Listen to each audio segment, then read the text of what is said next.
Hi Scorpio, welcome to your October special Halloween edition of He Said, She Said. Thanks for joining us. My name's Michelle. My name's Richard. The underworld. Well, Scorpio, it feels like your energy. It's transition, where all things pause, and yet there is this beginning energy. It's transformational. You'll notice that there's pomegranate seeds here, so it feels like going into the underworld, feels like being tempted.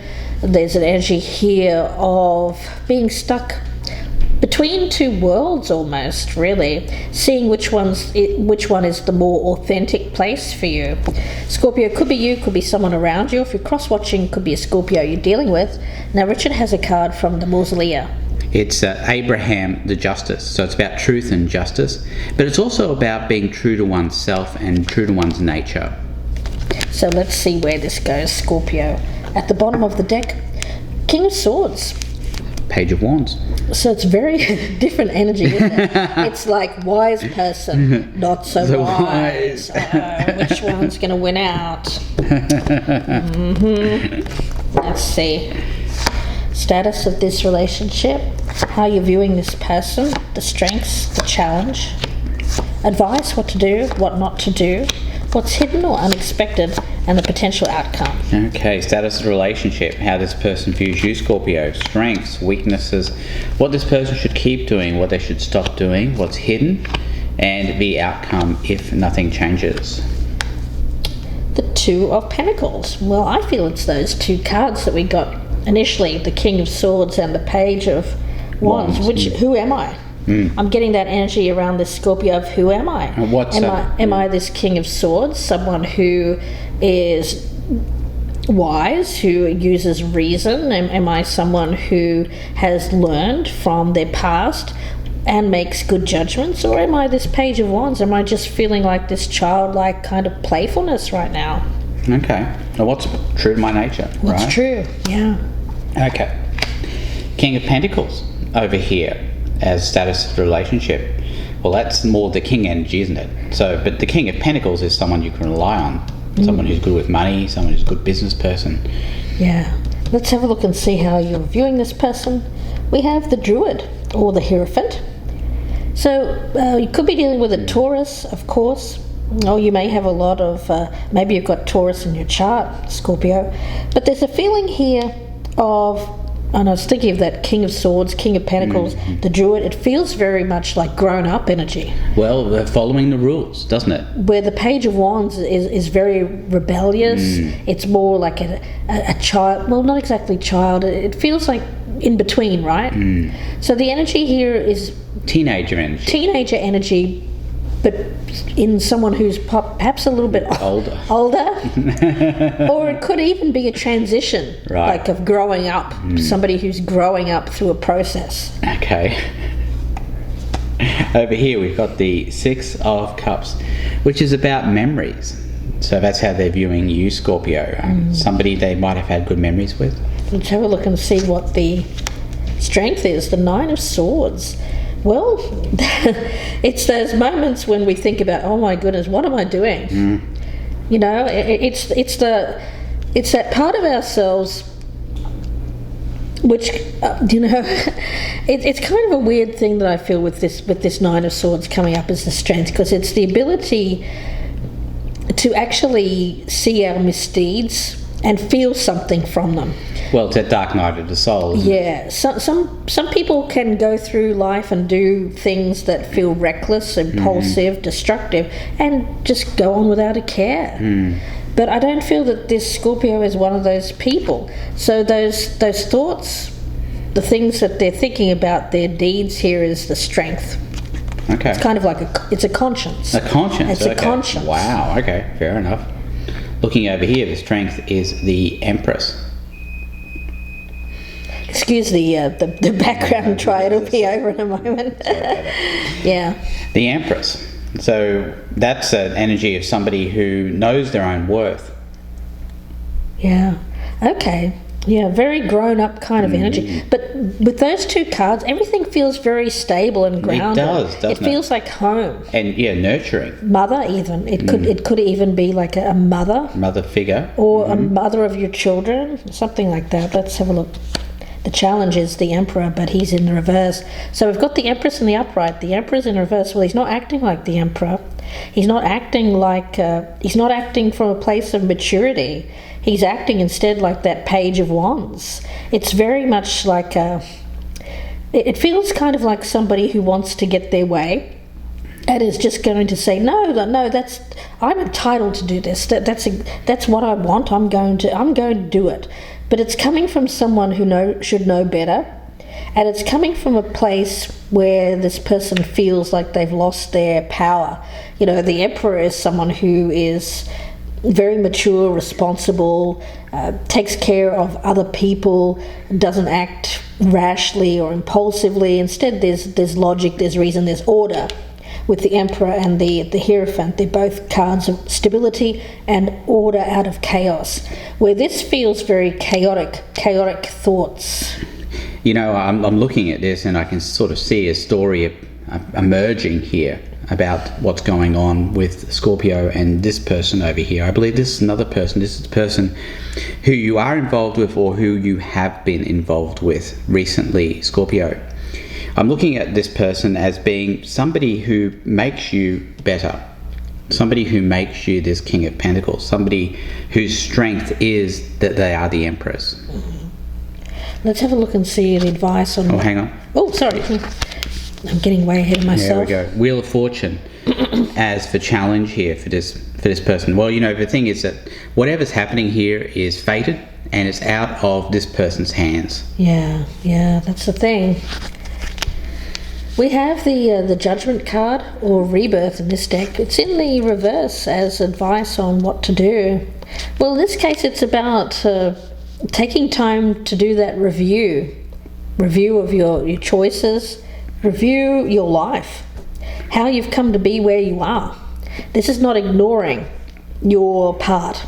You know, sometimes we get caught up in, it's all destiny, right? It's out of my hands. I just wash my hands of this and walk away. It's more this person for whom that is, they're being subjected to that. Yeah, but this person needs to look at how the part that they've played in their own chaotic kind of energy that I'm picking up around them at the moment, where they're in between these worlds, if you will. They need to have a look and really look at their past. Really, I get it as analysis, and it's about the need to learn from our past so we don't repeat. You know, if we don't ever grow, if we don't ever learn from past mistakes, things that we've done in the past, if we just keep going and repeating the same cycles, then you never get to be that true Scorpio that you're meant to be, which is transforming, right? The phoenix. You are the eagle arising from the scorpion. So this feels like being caught in between the scorpion and the eagle, you know. In transition. Limbo almost. Limbo, you know, Judgment again is being in limbo, isn't it? A little bit like purgatory. It could feel like purgatory for this person. Certainly with this Nine of Swords, yeah. Because they're having to face some really hard things about how they've gotten to be where they currently are, and that's difficult for anyone. All right, let's take a look. We have the King of Wands here in reverse as what this person should continue to do. You know, that's I get that as being very sure of what they want and where they're going. Well, and using as fuel, you know, those things that would maybe make this person think otherwise about their path. Yeah, and I think they need to see this. If we're talking about, I'm getting kind of an energy here of a couple, right? It's about the need to see how a king that's fallen, right? Yes, that's right. Knowing what that looks like, and understanding also that this person here really can't help this king who's fallen down. I mean, it's out of this person's hands, but this Wheel of Fortune here is a challenge. Yeah, let's have a look and see advice what not to do. Six of Wands. Well, that's that feels like kind of putting yourself out as the winner, you know, of I've won, right? It feels like validation. Well, it's gloating. It's gloating, it's validation. it's seeking validation. You know, the Six of Wands is about, if you think of the traditional Rider-Waite image, it's the man up there on the horse. There's people around him kind of applauding him, looking up to him, saying he's the winner. So it is an energy here of winning and being seen as a winner and needing to validate themselves. And I feel that that's possibly this energy that I'm picking up here with that this person being in between acting immaturely and growth or growing up. Right. Yeah, kind of like that. You see a lot of transition here, don't you, Michelle, on this side, right? Over here we have the Hermit in reverse as what this person shouldn't do. Yeah, I get that come out of their own analysis too early. You know, I think this person needs to do a little bit of their own, or take, it's not, I get this person as being mature, I do.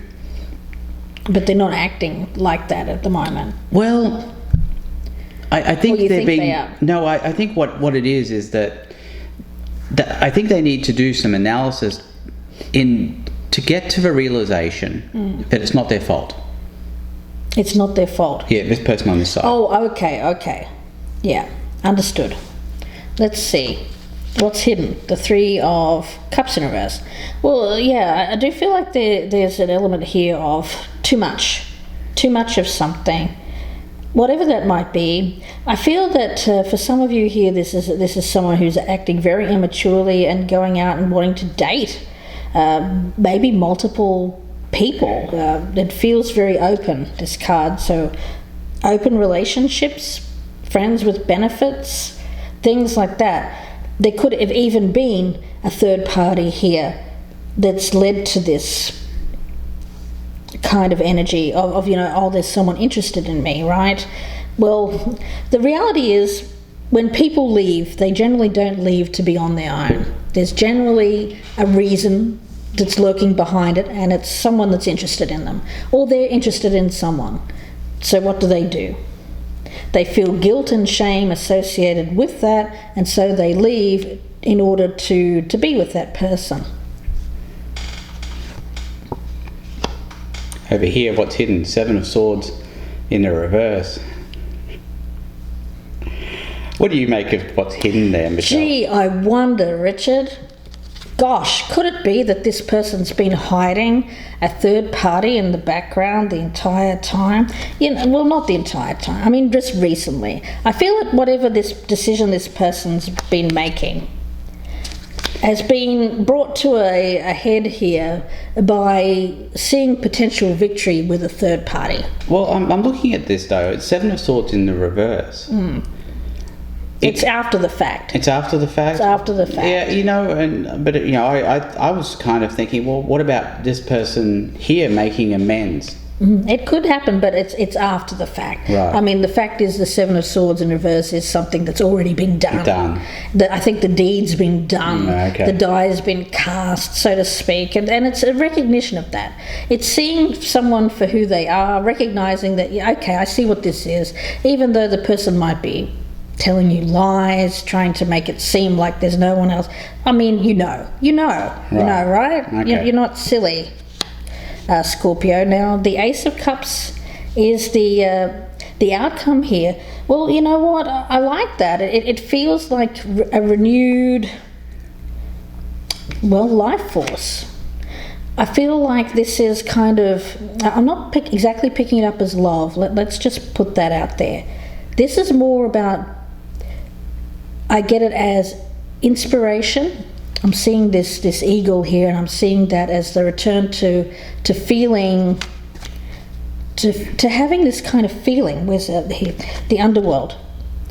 It feels like beginning again. This card speaks about where all things pause and begin again. So it feels like there's a pause here to experience something where there is seeking a validation or needing to be seen as winning something. Well, with the Underworld card there, though, before we got started, you were talking about the pomegranate. The pomegranate. It's the temptation, right? The temptation. Okay, that's part of it. But you see, what happened was Persephone ate the pomegranate. Yeah. and that caused her to have to spend 6 months in the underworld. Yeah. So I feel like this is someone who's already done a deed.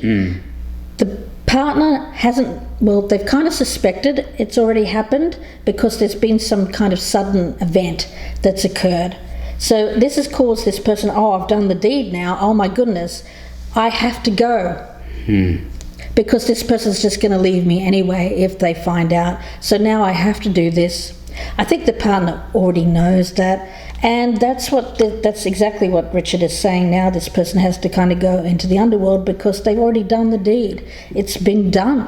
Well, I guess my point was that she spends 6 months in the underworld. That's winter here on Earth. And when Persephone gets out of the underworld, she spends 6 months on Earth. That's the spring and the summer. Yeah. I see this as being spring and summer. Absolutely. I get this as a return to life after the underworld, but it's not until after this thing has been experienced. Well, that's right. The underworld. But there's going to be some pain associated with this. Absolutely. The Scorpio. The underworld is not a fun place to be. Yeah. Nobody wants to go into the underworld, but I feel that this person feels like they have no choice because they're saying to themselves, well, this partner is just going to leave me anyway if they find out about this, so I have to do this. We have the Queen of Pentacles over here on this side. With this energy of the strength being the Empress and the outcome being the Queen of Pentacles, I see that as being a very independent kind of energy. Somebody who knows their own value, but also somebody who indulges in self-care. Somebody who takes good care of themselves and the people that they love. Yeah. No, it's good energy for that particular person because I think that they're going to be okay. This person has a bit of a darker road, but it's something that they've made their bed. Now have to lie in this underworld for a bit until they can re-emerge. Right. That scorpion can become the eagle. And there's a chance. Right. There's a chance here, but first there's a number of steps that have to get there, not least of which is looking at the part that they've played, the choices that they made to get them into this place of the underworld, which is this indulgence, especially with, I'm picking up as sex, third parties, validation, all that kind of thing. So let's see where this goes, Scorpio, in the extended reading. I hope that you join us there. The link is down below in the descriptions box, and that will be available on the Vimeo channel. Please be sure to like, share and subscribe if you're a newcomer. I'd love to have you. If you would like a personal reading, you can email me, gypsyinsights@gmail.com. Don't forget to check out my new channel memberships, guys. The link for that is down below, or you can click on the join button for more information. I'm offering early access to all the YouTube readings. If you would like to check out the Soulful Repair playlist for more readings that are done in this style, you can go ahead and do that. And those are readings that are done, they're not sign or time dependent. So whenever you're led to those is when you're meant to be viewing them. We wish you the best with this, Scorpio. We'll see you in part 2. Have a happy Halloween and bye for now. Thanks, Scorpio. Goodbye and good luck.